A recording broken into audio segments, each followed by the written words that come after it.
हरियाणा सरकार, जो खट्टर सरकार है, वो इन पर लाठियाँ बरसाई जा रही, महिलाओं का अपमान किया जा रहा है, जिसकी व्यापार मंडल पूरी निंदा करता है और बंटवारे की राजनीति करते हैं। कभी हिंदू धर्म के नाम के बंटवारे की राजनीति करते हैं, कभी हरियाणा में आरक्षण के नाम की राजनीति करते हैं। ये लोग तो बांट के राजनीति करना चाहते हैं। इनके पास कोई मुद्दा नहीं, मैं आपको बताना चाहता हूँ।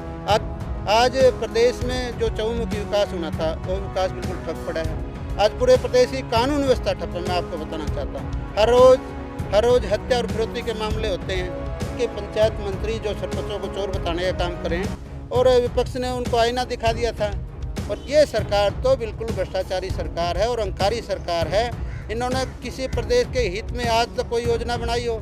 दुष्यंत चौटाला के पास कोई है नहीं। दुष्यंत चौटाला जिद करता है, हर बात में जिद करा। किसानों के मामले में भी, आंदोलन में भी वो भड़काने वाली बात इनके सुप्रीमो अजय चौटाला ने कही।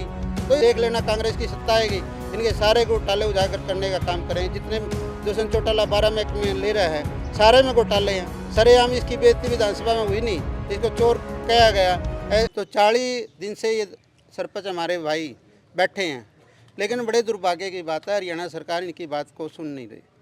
तो इनकी डिमांड जो भी हैं, जैसे ई ट्रेडिंग को लेके है, जो 2 लाख की बात आई है, भाई 2 लाख तक सरपंच काम करा पाएंगे, उसके बाद ई ट्रेडिंग के माध्यम से काम होंगे। तो पहले 25 लाख की इनको छूट होती थी।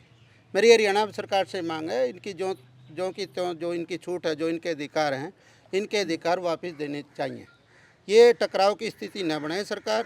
और जो बार बार सरकार इनकी मांगों को लेकर जब ये अपनी मांग रख रहे हैं, लोकतंत्र के माध्यम से, प्रजातंत्र के माध्यम से, चाहे प्रदर्शन करने की बात हो, चाहे डीसी को ज्ञापन देने की बात, इनका अधिकार है। लेकिन सरकार जो षड्यंत्र के तहत, जो हरियाणा सरकार, जो खट्टर सरकार है, वो इन पर लाठियाँ बरसाई जा रही है, महिलाओं का अपमान किया जा रहा है, जिसकी व्यापार मंडल पूरी निंदा करता है। और कांग्रेस पार्टी का मैं पूर्व प्रदेश महासचिव होने के नाते हम इनकी घोर निंदा करते हैं। लाठीचार्ज के कारण क्या मानते हैं? लाठीचार्ज ये सरकार की साजिश है। मैं नहीं मानता किसी डीसी साहब की इतनी हिम्मत हो। अगर सरकार की नीयत ठीक होती, डीसी साहब इनका ज्ञापन लेने के लिए आते। ये तो पहले ही योजना बना ली थी। इनकी योजना थी भी गांव शहर को कैसे टकराया जाए, आपस में टकरा के इनको बांट के हमें ज़्यादा से ज़्यादा वोट प्राप्त हो। ये तो बंटवारे की राजनीति करते हैं, कभी हिंदू धर्म के नाम के बंटवारे की राजनीति करते हैं, कभी हरियाणा में आरक्षण के नाम की राजनीति करते हैं। ये लोग तो बांट के राजनीति करना चाहते हैं। इनके पास कोई मुद्दा नहीं, मैं आपको बताना चाहता हूँ। आज पूरे प्रदेश में हाहाकार मची हुई है। आपने देखा पिछले दिनों हमारी ओल्ड पेंशन को लेकर कर्मचारी चंडीगढ़ में प्रदर्शन कर रहे थे, किस तरह उनको महिलाओं का अपमानित किया गया, किस तरह हमारे जो कर्मचारी थे उनको अपमानित करने का काम किया। आंसू गैस के गोले छोड़े गए, उन पर सरेआम लाठियाँ चार्ज की गई, महिलाओं को बाल तक खींचे गए। ये सरकार तो बिल्कुल अहंकारी सरकार है। ऐसी सरकार प्रदेश के लोगों को नहीं चाहिए। और प्रदेश के लोगों का बिल्कुल मन भर चुका है। क्यों भर चुका है? आज प्रदेश में जो चहुमुखी विकास होना था, वो विकास बिल्कुल ठप पड़ा है। आज पूरे प्रदेश की कानून व्यवस्था ठप है, मैं आपको बताना चाहता हूँ। हर रोज हत्या और फिरौती के मामले होते हैं, सरेआम गोली मारी जाती है। आज इनकी केंद्र की सरकार की एजेंसी ने, खुद मोदी सरकार की एजेंसी ने सर्वे किया था, जो हरियाणा नंबर 1 सुरक्षित था, आज वो 36 के पायदान पे चला गया। आज शिक्षा क्षेत्र में 36 के पायदान पे चला गया।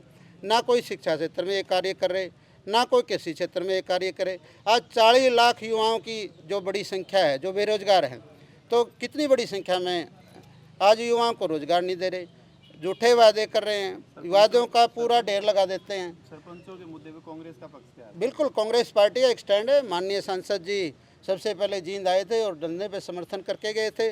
और माननीय चौधरी भूपेंद्र सिंह हुड्डा ने एक वादा सरपंचों से किया था, भाई मैं विधानसभा में इसको प्रमुखता से उठाऊँ। और विधानसभा में सारे एमएलए ने घेरा भी है और उनके पास कोई जवाब नहीं है। इनके पंचायत मंत्री एक बात कहते हैं, जो रोष प्रकट हुआ है सरपंचों में, इनके पंचायत मंत्री जो सरपंचों को चोर बताने का काम करें। और विपक्ष ने उनको आईना दिखा दिया था और ये कह दिया था, भाई जितना भ्रष्टाचार इस सरकार में हुआ है, आप सरपंचों पर तो आरोप लगा रहे हो। आपकी सरकार में धान घोटाला हुआ, आपकी सरकार में तहसील घोटाला हुआ, आपकी सरकार में शराब घोटाला हुआ, आपके मंत्री टैची, बड़ी बड़ी टैची ले रहे हैं। मुख्यमंत्री एक बात कह के लोगों को भ्रमित कर देते हैं, मैं तो ईमानदार मुख्यमंत्री हूँ, मेरी सरकार में कोई भ्रष्टाचार नहीं। एक बताओ, मुख्यमंत्री के संरक्षण में जब उनके जो प्लानिंग बोर्ड है, जो नौकरी देने का दफ्तर है, उसमें 2 करोड़ रुपये पाए गए पिछले दिनों। और उनके सम्मिलित थे जो डिप्टी सेक्रेटरी थे नागर, वो सम्मिलित थे। मुख्यमंत्री ने कोई जांच नहीं कराई। और तो और सबसे बड़ी बात मैं आपको बताना चाहता हूँ, मुख्यमंत्री पूरे हरियाणा की जिम्मेवारी ले रहे हैं, कोई कहीं भी भ्रष्टाचार नहीं है। मुख्यमंत्री अपने करनाल विधानसभा क्षेत्र में तो झाँक के देख ले, कितने बड़े घोटाले वहाँ हुए हैं। तहसील घोटाला हुआ, टाइमिंग प्लानिंग घोटाला हुआ, एक हमारा टाइमिंग प्लानिंग अधिकारी जो करोड़ों रुपए की चपत लगा के चला गया, उसके खिलाफ कोई इंक्वायरी नहीं, उसको गिरफ्तार करने की कोई बात नहीं।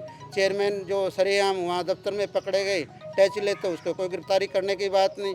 पिछले दिनों कोरोना में शराब घोटाला हुआ था, उसमें कोई जांच कराने की बात नहीं। ये सरकार तो बिल्कुल भ्रष्टाचारी सरकार है और अहंकारी सरकार है।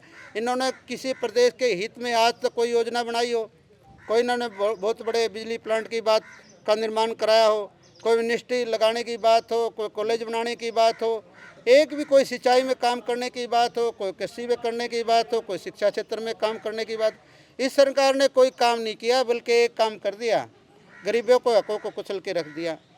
आज लाखों राशन कार्ड बीपीएल कार्ड दिए। सरपंच और सरकार एक टेबल पे आई, आप इसको किस प्रकार देखते हैं? बिल्कुल आना पड़ेगा, सरकार की जिम्मेवारी बनती है। देर आए सवेर आए, मैं तो ये बात कहूँगा मुख्यमंत्री ने ऐलान कर देना चाहिए। जब इतनी बहस हुई है, बल्कि सत्ता पक्ष के एक आधा विधायक ने भी इसमें पूरा बड़ा रोष प्रकट किया है, उससे जेजेपी के जितने भी विधायक हैं वो बागी हो गए इस बात को लेके। पहले भी वो बागी है, 5 विधायक तो बागी हुए। दुष्यंत चौटाला के पास कोई है नहीं, दुष्यंत चौटाला जिद करता है, हर बात में जिद करा। किसानों के मामले में भी, आंदोलन में भी वो भड़काने वाली बात इनके सुप्रीम अजय चौटाला ने कही। तो ये तो भड़काने वाली बात करते हैं। और जो जेजेपी के विधायक आपस में इनकी विचारधारा नहीं मिलती। वो सरपंच के मुद्दे में कांग्रेस पार्टी के विधायकों ने जो बात रखी है, भाई ई ट्रेडिंग वापस ले, तो सारी बातें सरकार के सामने आईना दिखाने की बात है। अगर मुख्यमंत्री अभी भी अहंकार करेंगे तो अपना खोएंगे। ये सरपंच में एक बात बताना चाहता हूँ इस प्रेस के माध्यम से, कोई भी विधायक इन सरपंचों के बगैर माध्यम से बन नहीं सकता, बल्कि गांव में भी नहीं घुस सकता। ये विधायकों ने इसका समर्थन करना चाहिए सरपंचों का।